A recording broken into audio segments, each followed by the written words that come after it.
বাবা তুমি আমার যত খুশি। জন্মের পর যদি শিক্ষা বিচার না করে ঘরের কাম কাজ শিখাইতেন তাহলে আজকে এই দিন দেখতে হতো না। আমরা ভালো মানুষ দেখা নিতে আইছি। আমাকে জায়গায় অন্য কেউ হইলে গার ধরে বাবার বাড়িতে পাঠাই দিত, এরকম মাথার বোঝা নিয়ে কেউ সংসার করতো না। এই ময়না চলো। না, ও কোথাও যাবে না। বাবা তুমি আমার মেয়ে আমার কাছে থাকবে।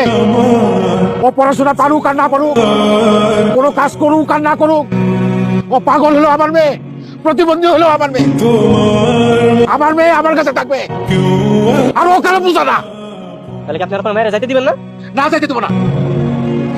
আমার মেয়েরে আমি অনেক কষ্টে মানুষ করছি, অনেক আদর দিয়ে মানুষ করছি। আমার ফুলের মতো মাইয়ার গায়ে কোনোদিন একটা আসল লাগতে দেয় নাই।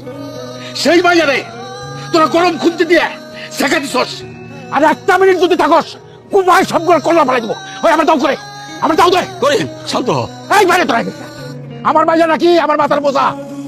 আরে মাইয়ারা কোনোদিন বাপের বোঝা হয় না, মাইয়ারা বাপের মাথার মুকুট। ছোট লোকের বাচ্চা। শিখেছি জানি না কতটা বাধা তুমি একা সয়েছ, বুঝতে দাওনি কিছু।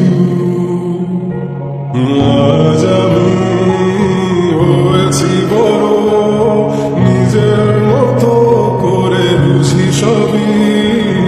অজান্তে কত কি ভুল করেছি, তুমি ক্ষমা করো